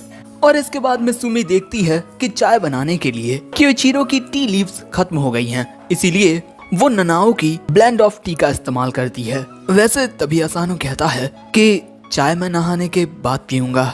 और इसके बाद हम असानो को नहाते हुए देखते हैं। लेकिन अगले ही पल में हम ये भी देखते हैं कि वहाँ पर प्रकट होती है अयाका। उसे वहाँ देखकर ही असानो शॉक में चला जाता है और अयाका लगातार उसकी फोटो खींचे जा रही थी। और इसके बाद अयाका असानो के ऊपर एक अजीब सी शैम्पू से हमला करती है जो कि असल में एसिड होता है। लेकिन तभी वो एसिड एक गलत जगह पर टच हो जाता है, जिस वजह से बाथरूम का ट्रैप अलार्म एक्टिवेट हो जाता है। और क्योंकि अयाका बाथटब के अंदर होती है, जिस वजह से उसे अब शॉक लगने लगता है। असानो अयाका को बचाने के लिए उसकी ओर जैसे ही जाता है, अयाका उसे रोकते हुए कहती है कि आपको मुझसे दूर रहना चाहिए, वरना आपको भी बहुत बड़ा झटका लग जाएगा। लेकिन असानो उसे छोड़कर नहीं भागता। और इसके बाद असानो वहाँ जरा दीवार को तोड़कर पावर पॉइंट निकाल लेता है और अपना एक हाथ उस पर रखकर दूसरे हाथ से अयाका को थाम लेता है, जिस वजह से अब असानो को भी शॉक लगने लगता है। और वहीं असानो के उस पावर पॉइंट को एक हाथ से पकड़ने की वजह से आने लगता है और उसके पीछे अयाका, जो अब असानो के लिए बावरी हो गई है। दूसरी ओर हमारी रानी साहिबा की चाय अभी तक नहीं बनी। अब इसके बाद हम देखते हैं कि असानो अपने अगले मिशन पर जा रहा होता है। सो मित्सुमी उसे उसका फोन देने के लिए जाती है, लेकिन तभी वो देखती है कि उसके फोन पर किसी काओरू का कॉल आ रहा है। जैसे ही मित्सुमी काओरू बोलती है, असानो तुरंत आकर मित्सुमी से उस फोन को ले लेता है और वहाँ से चला जाता है। सो तभी अयाका मित्सुमी के पीछे आकर कहती है कि ये तो चीटिंग का साइन है। आपके होते हुए भी मास्टर असानो किसी और के साथ आखिर क्यों? मित्सुमी कहती है कि तुम्हें शायद से कोई गलतफहमी हो गई है। अयाका कहती है लेकिन वो कि मास्टर असानो कई बार अपनी लोकेशन को ऑफ कर देते हैं और कई बार वो हमसे पहले ही स्कूल से भी चले जाते हैं। ये सब तो चीटिंग के साइन है। लेकिन मित्सुमी उसकी बात नहीं मानती। अब इसके अगले दिन हम देखते हैं कि मित्सुमी और असानो मस्त घूमने के लिए आए थे और यहाँ मित्सुमी कहती है कि मैं बहुत खुश हूँ जो मुझे कई दिनों के बाद तुम्हारे साथ अच्छे से क्वालिटी टाइम स्पेंड करने का मौका मिला है। वैसे इनके साथ गोलियत भी होता है। मित्सुमी गोलियत को घुमाने के लिए लाई है और दोस्तों गोलियत सिर्फ फैमिली के हेड के साथ ही वॉकिंग पर जाता है। और अब हमें गोलियत के बारे में पता चलता है। गोलियत एक वुल्फ डॉग है, एक ऐसी स्पेशल ब्रीड जिसका मॉडिफिकेशन ईदो पीरियड से ही किया जा रहा है। और तभी अचानक हम देखते हैं कि गोलियत साइज में बड़ा हो जाता है, जो देख असानो तो हैरान हो जाता है। और मित्सुमी बताती है कि रिकॉर्ड्स के अनुसार गोलियत हमें मेरी ग्रेट ग्रेट ग्रैंडमा की जनरेशन से ही सर्व कर रहा है और वो काफी ज्यादा स्ट्रॉन्ग भी होता है, इतना कि मित्सुमी उसके ऊपर बैठ भी जाती है और वो असानो से भी बैठने को कहती है। लेकिन एमसी गोलियत उसे पूंछ से दूर फेंक देता है और ऐसा इसी वजह से है क्योंकि एमसी गोलियत सिर्फ अपनी मिस्ट्रेस को ही अपने ऊपर बैठाता है। और इसके बाद मित्सुमी असानो से कहती है कि लो अब तुम गोलियत को घुमाओ। लेकिन इसके बाद एमसी गोलियत बहुत तेजी से भागने लगता है। बेचारा असानो हवा में उड़ता हुआ कुछ यूं ही जा रहा था। रानी मित्सुमी ने एमसी गोलियत को काफी जोर से पकड़ा हुआ था क्योंकि वो ट्रेन से भी तेज भाग रहा था। वो बिल्डिंग्स पर चढ़ रहा था, पानी पर भी दौड़ रहा था। बेचारा असानो सिर्फ हवा में उड़ रहा था, जिसके बाद बेचारे असानो की हालत कुछ ये हो जाती है। एमसी गोलियत अपने एटीट्यूड में होता है। वहीं रानी मित्सुमी असानो का हालचाल पूछ रही थी। तभी एमसी गोलियत के पास कुछ बच्चे आते हैं। सो अब मित्सुमी भी उन बच्चों के पास जाने लगती है। लेकिन तभी हमें किसी जोकर जैसे शख्स की झलक देखने को मिलती है। गोलियत को कुछ अजीब लगता है। वो देखता है कि एक बच्चे के बलून पर एक छोटा सा बॉम्ब लगा हुआ है और वो छोटा सा बॉम्ब वहाँ पर काफी बड़ा धमाका करता है। लेकिन मित्सुमी बच्चों को बचा लेती है और कहती है कि हमें गोलियत ने बचाया है। लेकिन दोस्तों असल में उन्हें बचाने वाला होता है हमारा हीरो असानो। लेकिन इससे असानो की हालत खराब हो जाती है, जो देख रानी मित्सुमी और एमसी गोलियत को गुस्सा आ जाता है। और इसके बाद गोलियत उस बॉम्ब के टुकड़ों को सूंघकर अपनी एबिलिटी का इस्तेमाल करते हुए ये पता लगा लेता है कि आखिर मास्टरमाइंड कहाँ पर है, और इसके बाद वो उसी ओर जाने लगता है। लेकिन जोकर द मास्टरमाइंड मित्सुमी को जिंदा देख कहता है कि सच में तुम योसाकुरा फैमिली की हेड हो। लेकिन मित्सुमी कहती है कि मैं इस फैमिली की हेड हूँ, लेकिन मेरे पास कोई ताकत नहीं है। लेकिन कोई भी मेरे परिवार को नुकसान पहुंचाकर बच नहीं सकता। और दोस्तों अगले ही पल में उस जोकर के पास गोलियत आ जाता है और वो उस जोकर पर हमला करके उसे खत्म कर देता है। अगले सीन में शाम हो जाती है। गोलियत भी मित्सुमी और असानो के पास आ चुका था, लेकिन तभी असानो को किसी का कॉल आता है। मित्सुमी पूछती है कि कौन है, और ये बात सुन असानो परेशान हो जाता है। अब असानो का ऐसा एक्सप्रेशन देख मित्सुमी कहती है कि गोलियत हमें वापस घर ले चलो। और दोस्तों इसके बाद जो गोलियत होता है वो खुद ही असानो को अपनी पीठ पर बैठा लेता है, और इसके बाद वो उन दोनों को लेकर घर आ जाता है। लेकिन जैसे ही असानो घर के अंदर आता है उस पर हमला हो जाता है, और ये हमले किए होते हैं अयाका ने। और यहाँ पर उसके पास एक सबूत होता है। ये देख असानो इससे पहले कुछ कहता, तभी क्यूइचिरो वहाँ आता है अपनी फैमिली का एक और ट्रेडिशनल टॉर्चर करने वाला हथियार लेकर, और क्यूइचिरो उससे असानो पर हमला कर देता है। लेकिन तभी उनके घर में वो दोनों शख्स आ जाते हैं जो हमें फोटो में देखने को मिले थे। ये लड़की आते ही कहती है मेरा नाम मोमिजी आगिकाजे है, हिनागिकु की एक मेंबर, और मैं यहाँ पर मास्टर तायो को एक पैकेज डिलीवर करने आई हूँ। असानो कहता है कि हमारे सीक्रेट के बारे में किसी को पता नहीं चलने वाला था। वो लड़की कहती है कि शायद से इस वक्त सबको बता देना ही सही होगा। और इसके बाद हमें पता चलता है कि इन दद्दू का नाम काउरू होता है। और दद्दू यहाँ कहते हैं कि मास्टर तायो के साथ कुछ एक्सचेंजेस करने के बाद आखिरकार मुझे वो आइटम मिल ही गया, और ये होती हैं क्यूइचिरो की favourite dark sweet tea leaves, और ये मित्सुमी की भी फेवरेट हैं। डार्क स्वीट ऐसी टी लीव्स जो कि काफी ज्यादा रेयर होती हैं, और इसमें जो आइटम्स मिलाए जाते हैं उन्हें पाना भी काफी मुश्किल होता है। लेकिन असानो ने हर एक परेशानी का सामना किया इस डार्क स्वीट टी लीव्स बनाने के आइटम्स को ढूंढने के लिए। और ये बात असानो मित्सुमी से इसी वजह से छुपा रहा था, क्योंकि अगर मित्सुमी को पता चल गया तो क्यूइचिरो को तो पता चल ही जाएगा। वैसे ये सारी बातें सुन क्यूइचिरो कहता है कि इसने ये सब मेरे लिए किया, मैंने इसके साथ कितना गलत किया है, लेकिन फिर भी इसने मेरे लिए। और इसके बाद अयाका भी कहती है कि मैंने आप पर शक किया, मैं इस पाप की सजा अपनी जान देकर भुगतूंगी। असानो कहता है कि नहीं, ऐसा करने की जरूरत नहीं है। मित्सुमी कहती है कि आपको भी इससे माफी मांगनी चाहिए। क्यूइचिरो कहता है कि इससे माफी मांगने से अच्छा होगा कि मैं मर जाऊं। ये बात सुन मित्सुमी गोलियत को क्यूइचिरो के ऊपर चढ़ा देती है। वैसे यहाँ पर सभी लोग मस्त चाय का मजा ले रहे थे, तो अब तुम भी जाओ और जरा चाय पी लो, माइंड फ्रेश हो जाएगा, क्योंकि ये एपिसोड एंड हो गया है। और ये एपिसोड तुम्हें पसंद आया हो तो लाइक कर दो। अगर अभी तक हमारे चैनल एनिकुन एक्सप्लेन को सब्सक्राइब ना किया हो तो जल्दी से वो भी कर दो, क्योंकि जुलाई में नए नए एनिमे आने वाले हैं। उन्हें देखने के लिए नोटिफिकेशन को भी ऑल पर सेट कर देना, और कमेंट करके बताना कि तुम्हें एमसी गोलियत और रानी मित्सुमी वाला ये एपिसोड कैसा लगा। और हाँ, अगर चाहो तो मेंबरशिप को भी ज्वाइन कर लो यार। And in the end sayonara. Episode 11 की शुरुआत में हम देखते हैं कि फुताबा असानो की ट्रेनिंग करवा रही थी, और ट्रेनिंग के दौरान बेचारा असानो धराशायी हो जाता है। इसी वजह से ये दोनों घर पर आते हैं एक छोटा सा ब्रेक लेने के लिए। लेकिन यहाँ असानो देखता है कि मित्सुमी कुछ देख रही है। ये एक एल्बम होती है, और यहाँ पर असानो एक पिक्चर देखता है जिसमें ये सभी ननाओ के स्पाई लाइसेंस एग्जाम पास होने की खुशी में पार्टी कर रहे थे। और जब भी योसाकुरा फैमिली में कोई इस एग्जाम को पास करता है तब उसे सेलिब्रेट किया जाता है, और उसकी एक फोटो भी खींची जाती है। लेकिन तभी असानो पूछता है कि एक स्पाई लाइसेंस क्या होता है। जो बात सुन वो दोनों उसे घूरने लगती हैं, और इसके बाद फुताबा बताती है कि स्पाई लाइसेंस बिल्कुल एक मेंबरशिप कार्ड की तरह होता है जो तुम्हें स्पाई एसोसिएशन से मिलता है।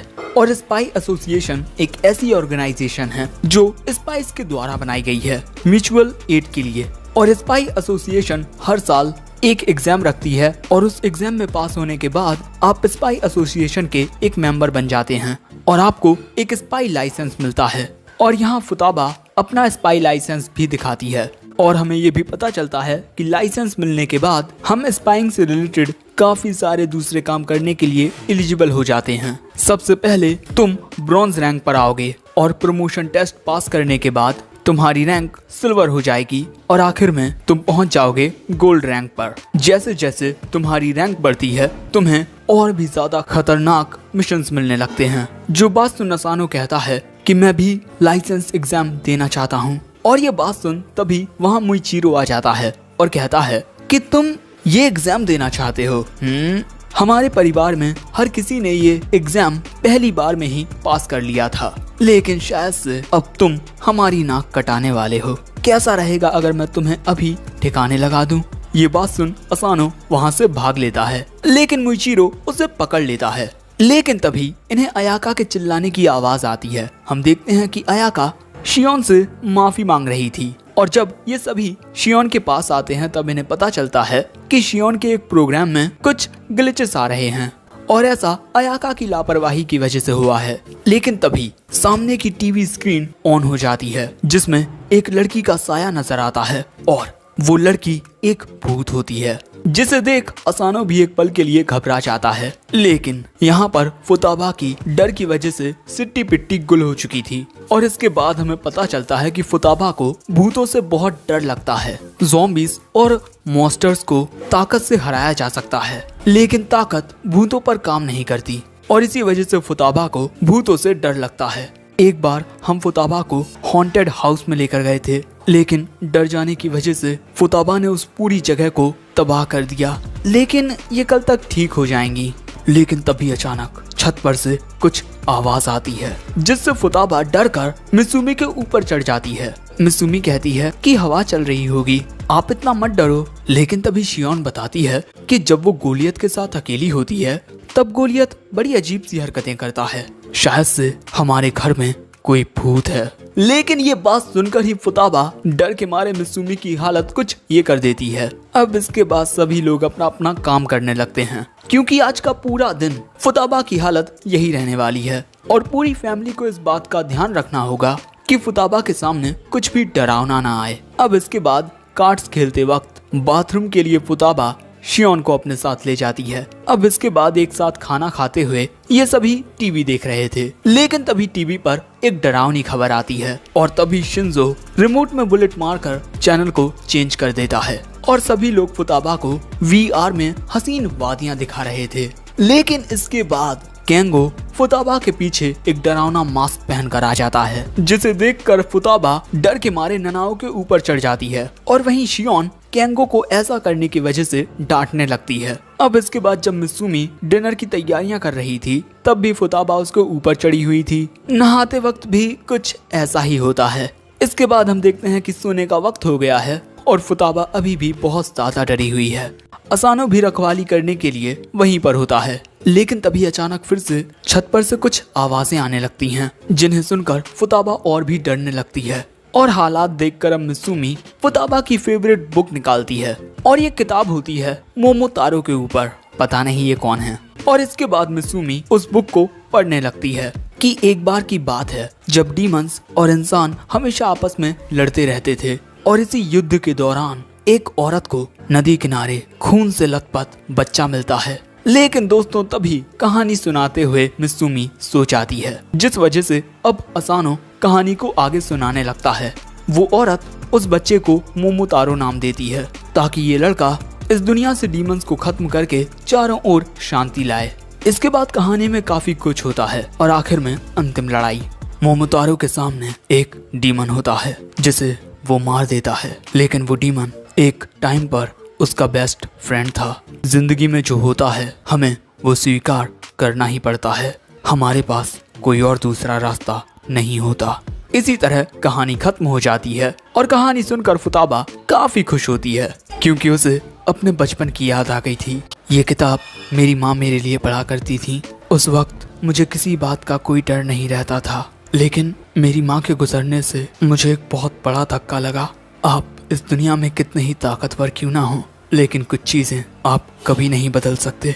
और उस दिन के बाद मैं कई दफा इस ख्याल से घबरा जाती हूँ कि किसी दिन फिर से मैं किसी अपने को खो सकती हूँ। सच में मुझे खुद पर शर्म आनी चाहिए। यूज़ाकुरा फैमिली की सबसे बड़ी बेटी होकर मेरी हालत ऐसी है। मेरा कर्तव्य है तुम सभी की हिफाजत करना, लेकिन मैं डरावनी चीजों से डर जाती हूँ। वैसे मैंने ऐसी बातें कभी किसी और से नहीं की, लेकिन पता नहीं क्यों मैं ये सारी बातें तुमसे कह सकी। मुझे सुनने के लिए शुक्रिया असानो। ये बातें सुन असानो कहता है, मैं आपके जज्बातों को समझ सकता हूँ। किसी ऐसे को खोना जिससे आप बेहद मोहब्बत करते हो और उसे बचाने के लिए आप कुछ ना कर सको, लेकिन इसी वजह से मैं ताकतवर होना चाहता हूँ ताकि मैं उन सभी की हिफाजत कर सकूँ जिनसे मैं प्यार करता हूँ, और मैं ऐसा जरूर करूँगा। ये बात सुन फुताबा कहती है कि आज मेरे साथ बातें करने के लिए शुक्रिया।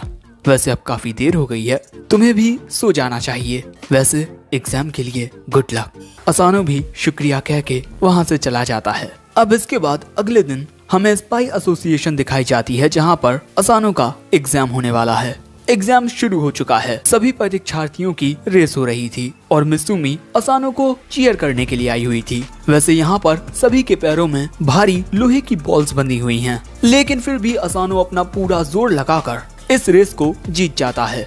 और असानो के जीतने की वजह से इस अर्ध टकलू को उस पर गुस्सा आ रहा था। अब इसके बाद हम देखते हैं कि असानो भुक्कड़ों की तरह खाना खा रहा होता है और वहीं मित्सुमी उसके रेस जीतने पर उसे कॉन्ग्रेचुलेट करती है। लेकिन वो अर्ध टकलू यहाँ पर असानो को मारने के लिए आ गया था, क्योंकि असानो के सिर पर इनाम भी होता है। लेकिन असानो पर वार करने से पहले ही कोई उसे दूर फेंक देता है और कहता है परीक्षार्थियों का आपस में लड़ना मना है। और यहाँ पर उस अर्ध टकलू की चाकू भी टूट गई थी, जिस वजह से वो वहाँ से चला जाता है। वहीं असानो अब उस लड़के को शुक्रिया कहता है, लेकिन वो लड़का कहता है कि जिनसे हम प्यार करते हैं हम हमेशा उनकी हिफाजत करते हैं। तुम सच में बहुत ही ज्यादा प्यारे हो और मैं तुम्हें बहुत प्यार करना चाहता हूँ। ये बातें सुन तुम लोग असानो का एक्सप्रेशन देखो और अगले ही पल में वो उस लड़के के ऊपर बंदूक तान देता है। लेकिन वो लड़का कहता है कि इस गन से हमला करने की कोई जरूरत नहीं है, तुम अपनी कातिल निगाहों से मुझे पहले ही घायल कर चुके हो। लेकिन तभी मित्सुमी उस लड़के को पहचान जाती है। ये होता है सुकियो होशीफुरु, स्पाई की दुनिया का नंबर 1 प्ले बॉय, और ये हर किसी से प्यारी बातें करता है, चाहे उनकी उम्र और जेंडर कोई भी हो। लेकिन क्या तुम मेरे पति के साथ फ्लर्ट करना बंद करोगे? सुकियो कहता है तुम मुझे किसी से प्यार करने से नहीं रोक सकती। तायो असानो, मैं तुम्हारा जज्बा देखकर तुम्हें पसंद करने लगा हूँ। लेकिन असानो तो ये देखकर हैरान होता है कि इसके पास ये गुड्डा कहाँ से आया। ये गुड्डा सुकियो ने असानो के कपड़ों के टुकड़ों और जमीन पर पड़े हुए बालों से बनाया है। लेकिन तभी अनाउंसमेंट होती है कि इनका एग्जाम फिर से शुरू होने वाला है। और ये बात सुन सुकियो कहता है कि चलो चलते हैं असानो अपने ख्वाबों को पूरा करने के लिए, और वो यहाँ से असानो को ले जाता है। अब इनके अगले एग्जाम में असानो को ताला खोलकर खुद को जंजीरों से छुड़ाकर पानी के बाहर निकलना था। असानो आसानी से ऐसा कर लेता है। सुकियो तो बहुत पहले ही ये कर चुका है। तुम तो पानी में भीगने के बाद और भी प्यारे लग रहे हो। अब इसके अगले एग्जाम में असानो को छुपना था, लेकिन तभी पीछे से दुश्मन आ जाता है। असानो उससे बचकर भागने लगता है और वो उसके हमलों से भी बच रहा था। अब असानो यहाँ भाग ही रहा होता है, लेकिन तभी सुकियो उसे अपने पास छिपा लेता है। लेकिन अगले ही पल में असानो सुकियो से दूर हो जाता है, पर उसके सामने अब दुश्मन होते हैं और अब वो उन दुश्मनों से बचकर भागने लगता है। अगले एग्जाम में असानो को बॉम्ब को डिफ्यूज करना था, लेकिन गलती होने पर वो बॉम्ब फट जाएगा और साथ में आप भी। लेकिन असानो बॉम्ब को डिफ्यूज कर लेता है और फिर वो चैन की सांस लेता है। लेकिन दोस्तों सुकियो तो काफी वक्त पहले ही बॉम्ब को डिफ्यूज कर चुका था। अब इसके बाद इनका एक रिटन टेस्ट होता है, जिसमें गलत आंसर चुनने पर आपको आपकी सीट से उछालकर छत में घुसा दिया जाएगा। असानो इस टेस्ट में काफी ज्यादा परेशान हो रहा था, लेकिन सुकियो उसे अपने आंसर्स दिखा देता है। सो असानो अब उन आंसर्स को कर देता है और इसके बाद टेस्ट खत्म हो जाते हैं। असानो चैन की सांस लेता है, लेकिन सुकियो उसके पास आकर कहता है कि तुम काफी थक गए हो, है ना? मेरी गोद में सिर रखकर आराम कर लो। असानो इसके लिए मना कर देता है। अब इसके बाद इनके सभी टेस्ट समाप्त हो जाते हैं और जिस हॉल में ये लोग होते हैं इसके सामने एक ब्रोंज रैंक का कार्ड अपीयर हो जाता है। अब इन सभी को उस कार्ड तक पहुंचना है, जो पहले पहुंचेगा वो कार्ड उसका। लेकिन इनके पीछे का पूरा रास्ता समाप्त होता जाएगा। जो बात सुन इन सभी का एक्सप्रेशन कुछ ये होता है, और जिसके बाद ये सभी तेजी से आगे की ओर भागने लगते हैं। लेकिन जो तेज नहीं भाग पाते वो रास्ता टूट जाने की वजह से नीचे गिर जाते हैं, और नीचे पानी भरा हुआ था। अब असानो और सुकियो दोनों सामने आने वाली परेशानियों का सामना करते हुए तेजी से आगे बढ़ रहे थे।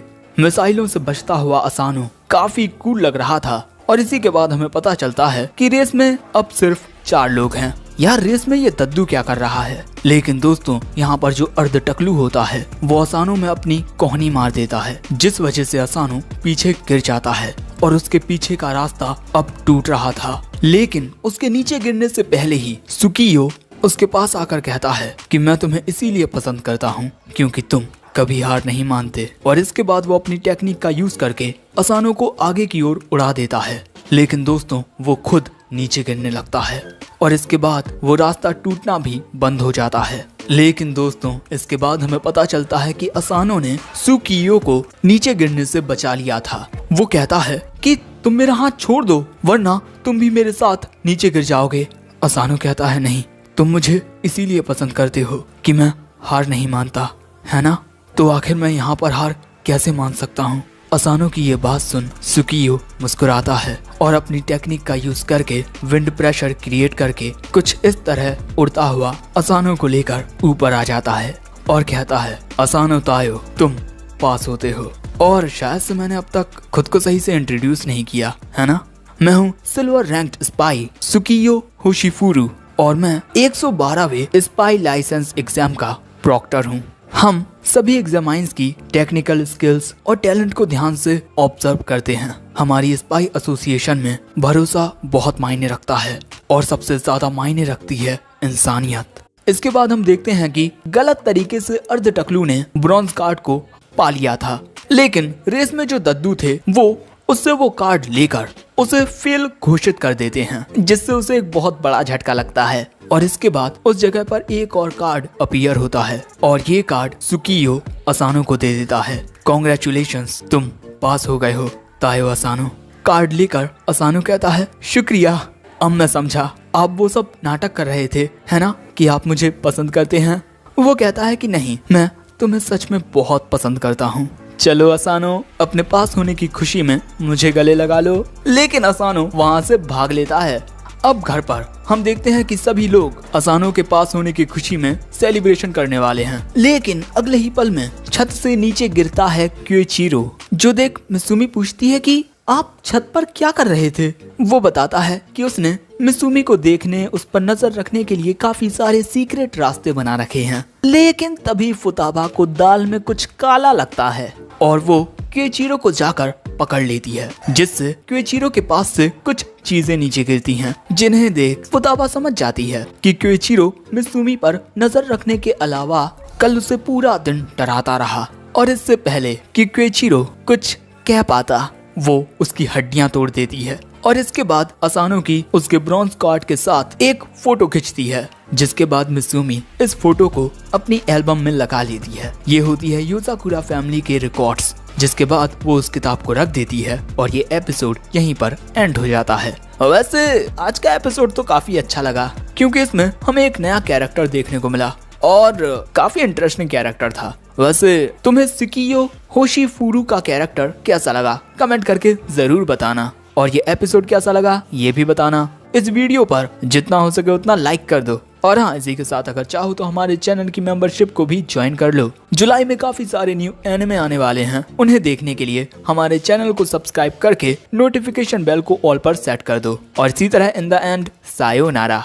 एपिसोड 12 शुरू होता है और हम एक आदमी को देखते हैं जिसके कंधे में गोली लगी हुई थी और शायद से वो पुलिस से बचकर भाग रहा था।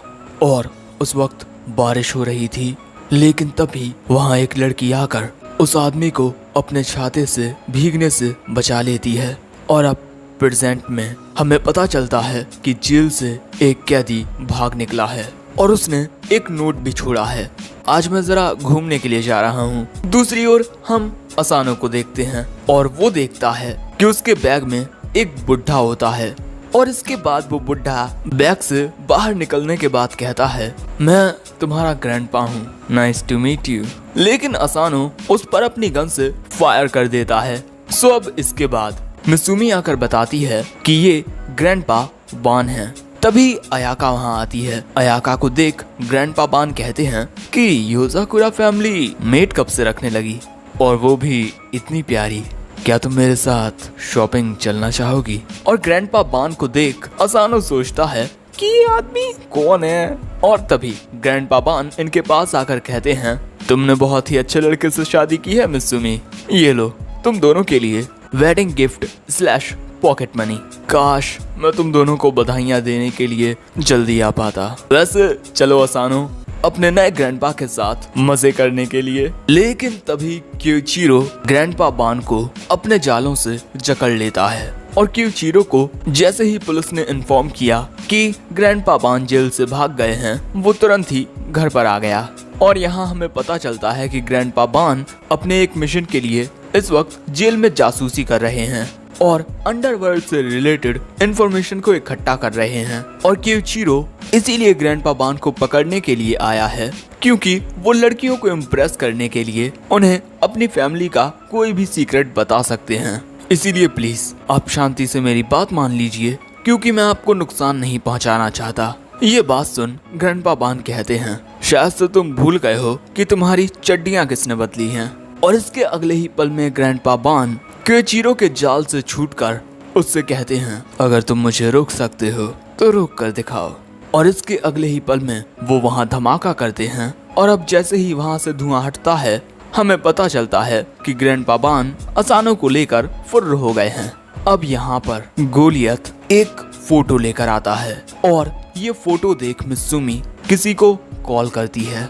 अब इसके बाद हम देखते हैं कि क्यूचिरो असानो को फोन पर बताता है कि ग्रैंडपा बान एक ऐसे लेजेंडरी स्पाई हैं जो किसी भी तरह की कैद से खुद को आजाद कर सकते हैं। और उनके पास काफी सारे सीक्रेट डाटा की इंफॉर्मेशन है। इसीलिए काफी सारे लोग उस सीक्रेट डेटा को पाने के लिए उन्हें पकड़ने की फिराक में हैं। इसीलिए कुछ भी गलत होने से पहले तुम्हें ग्रैंडपा बान को पकड़ना होगा। वैसे इस वक्त तुम दोनों कहाँ हो? असानो बताता है कि इस वक्त हम दोनों एक मेंबर्स ओनली बार में हैं और ये दोनों लड़कियों से घिरे हुए हैं। और जैसे ही क्यूचिरो सुनता है कि कुछ लड़कियां असानो के साथ फ्लर्ट कर रही हैं, उसे गुस्सा आ जाता है। वहीं दूसरी ओर ग्रैंडपा इन लड़कियों को कुछ सीक्रेट बताने लगते हैं। सो असानो उन्हें रोकने के लिए आता है, लेकिन ग्रैंडपा आसानी से असानो से बच जाते हैं और कहते हैं कि बच्चे, मुझे पकड़ने के लिए इस वक्त तुम बहुत छोटे हो। लेकिन तभी हमें पता चलता है कि असानो ने उस सीट पर ननाओ का बना हुआ एक स्पेशल ग्लू लगा दिया था और इस ग्लू की वजह से ग्रैंडपा अब यहाँ से बचकर भाग नहीं पाएंगे, ऐसा असानो ने सोचा था। ग्रैंडपा बड़ी आसानी से अपने कपड़ों में से निकलकर बाहर आ जाते हैं। आओ बच्चे, मैं तुम्हें जरा ट्रेनिंग दूं। अब इसके बाद असानो कई दफा ग्रैंडपा को पकड़ने की कोशिश करता है, लेकिन ग्रैंडपा हर दफा बच जाते हैं और अब इससे असानो थक जाता है। अब इसके बाद असानो पूछता है कि आखिर आप जेल से भागे क्यों? अगर आप हमसे मिलना ही चाहते थे तो आप अपने मिशन के खत्म होने का इंतजार कर सकते थे। तुम शायद से ये बात नहीं समझोगे, लेकिन वो आज का ही दिन है। और इसके बाद एक बारटेंडर ग्रैंडपा बान के लिए 3 साल पुरानी शराब लेकर आता है, जो ग्रैंडपा की फेवरेट होती है। लो असानो, तुम भी पियो। वो कहता है कि नहीं, अभी मैं 18 का नहीं हुआ। अब ये बात सुन ग्रैंडपा बान कहते हैं कि अगर ऐसा ही चलता रहा तब तो तुम मुझे एक ग्रेट ग्रैंड चाइल्ड दे ही नहीं पाओगे। चलो मैं तुम्हें समझाता हूँ कि मैंने और ग्रैंड माँ ने बच्चे कैसे पैदा किए। तुम्हारी ग्रैंड माँ बहुत ज्यादा खूबसूरत थी और उनकी बहुत ही प्यारी मुस्कान थी। उनसे मिलने से पहले मेरी जिंदगी में कुछ मायने नहीं रखता था। मुझे किसी के होने और ना होने से कोई फर्क नहीं पड़ता था, यहाँ तक कि मुझे अपनी भी परवाह नहीं थी। तुम्हारी ग्रैंडमा ने ही मुझे जिंदगी जीने का सही रास्ता दिखाया। ग्रैंडमा ग्रैंडपा से कहती हैं, जिस तरह तुम मेरा ख्याल रखते हो वैसे ही अपना भी रखा करो। बान वो एक बहुत अच्छी औरत थी, इतनी कि शायद से मैं कभी उसके लायक ही नहीं था। मुझे कहीं ना कहीं लगता है कि तुम भी मेरी तरह ही हो, इसीलिए मैं तुमसे इस बारे में बात करना चाहता था। देखो बच्चे, प्यार भले ही असीमित हो लेकिन जिंदगी सीमित होती है। अपने वर्तमान की जिंदगी ऐसे जियो कि तुम्हें अपनी जिंदगी में कभी कोई पछतावा ना रहे। मैं तुम दोनों को खुश देखना चाहता हूँ। सो तभी असानो कहता है, आप चिंता मत कीजिए, मित्सुमी के मेरी जिंदगी में आने के बाद मेरी जिंदगी इतनी खुशहाल है जितना मैंने कभी सोचा ना था, और इसीलिए मुझे कोई पछतावा नहीं है। और ये कहते हुए असानो ग्रैंडपा को शराब का एक प्याला देता है। शराब पीते हुए ग्रैंडपा कहते हैं, असानो तुम मुझे बहुत पसंद आए। लेकिन तभी वहाँ पर एक औरत आती है और ग्रैंडपा जो असानो के साथ एंजॉय कर रहे थे वो नोटिस करते हैं कि उन्हें हथकड़ी पहना दी गई है और ये स्पेशल टाइप की हथकड़ी है। अगर ग्रैंडपा ने इस हथकड़ी से बचकर भागने की कोशिश की तो ये फट जाएगी। और वहीं वो औरत कहती है कि तुम नहीं चाहोगे कि तुम्हारी प्यारी बीवी का हाथ धमाके में उड़ जाए। ये होती हैं ग्रैंडमा। और तभी वहाँ पर मित्सुमी भी आ जाती है। अब ग्रैंडमा को जिंदा देख जितने हैरान हम होते हैं उतना ही असानो भी होता है। ग्रैंडपा की बातों से लग रहा था जैसे ग्रैंडमा चल बसी, लेकिन ग्रैंडपा तो अपनी बीवी पर लट्टू हुए बैठे हैं। देखो केको, मैं तुम्हारे लिए ये रिंग और तुम्हारी फेवरेट शराब लेकर आया हूँ, चलो डेट पर चलते हैं। लेकिन ये बात सुन ग्रैंडमा को गुस्सा आ जाता है और अगले सीन में हम देखते हैं कि ग्रैंडपा को वापस जेल में पहुंचाया जा रहा है। ग्रैंडपा रोते हुए कहते हैं, केको आज हमारी वेडिंग एनिवर्सरी है और आज की रात मैं तुम्हारे साथ बिताना चाहता था। लेकिन ग्रैंडमा दरवाजा बंद कर देती हैं और पुलिस ग्रैंडपा को ले जाती है। और अब समझे कि ग्रैंडपा आज के ही दिन भागकर क्यों आए, क्योंकि आज उनकी वेडिंग एनिवर्सरी थी। लेकिन तभी हम नोटिस करते हैं कि यहाँ पर मित्सुमी असानो को प्यार भरी नजरों से ताके जा रही है। और ऐसा इसी वजह से है क्योंकि उसने वो बातें सुन ली हैं जो असानो ने ग्रैंडपा से कही थी। और इसके बाद वो मुस्कुराते हुए असानो का हाथ थाम लेती है और ये नज़ारा देखने में बेहद खूबसूरत होता है। दूसरी ओर हम ग्रैंडपा और ग्रैंडमा को एक साथ देखते हैं। ग्रैंडपा कहते हैं, उसने अच्छे लड़के से शादी की है। ग्रैंडमा कहती हैं, हाँ बिल्कुल मेरी तरह।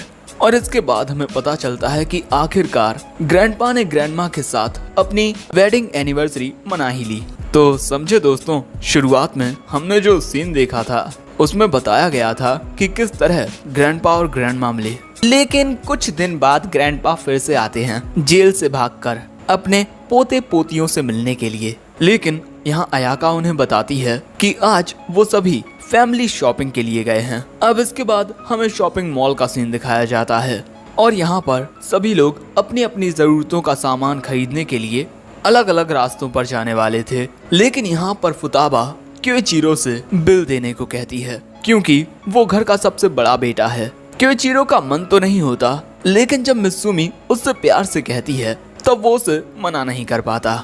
अब इसके बाद ये सभी अलग अलग रास्तों पर निकल जाते हैं। मॉल में आकर असानो याद करता है कि किस तरह वो अपने परिवार के साथ शॉपिंग के लिए जाया करता था, लेकिन मित्सुमी के साथ वक्त बिताते हुए भी वो खुश होता है। वैसे आज हम क्या खरीदने वाले हैं?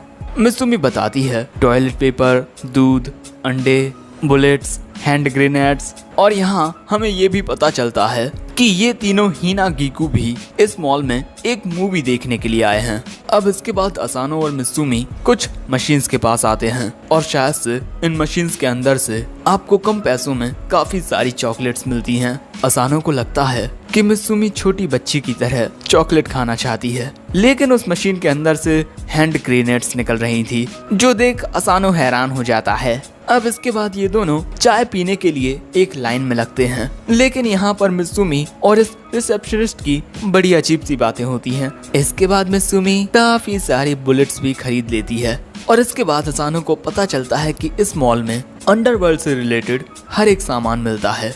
अब दूसरी ओर शिंजो को समझ नहीं आ रहा था कि वो कौन सी गन खरीदे, छोटी वाली या बड़ी वाली।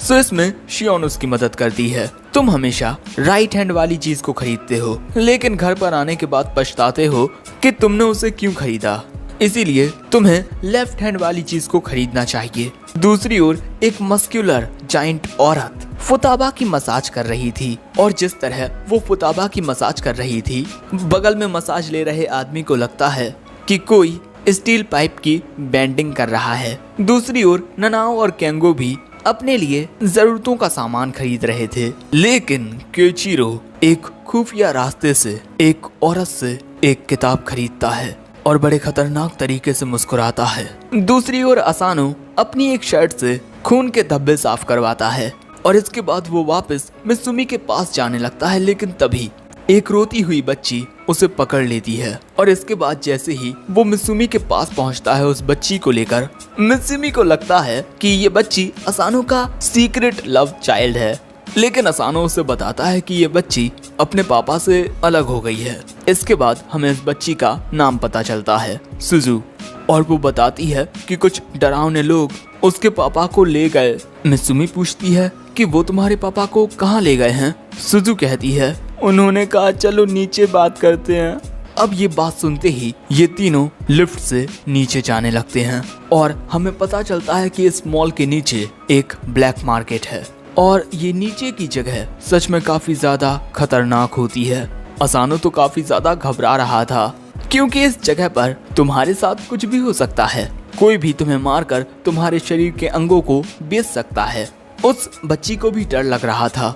सो मित्सुमी कहती है कि चिंता मत करो, यहाँ मुझ पर हमला कोई नहीं करेगा। और तभी सुजू को अपने पापा की आवाज आती है।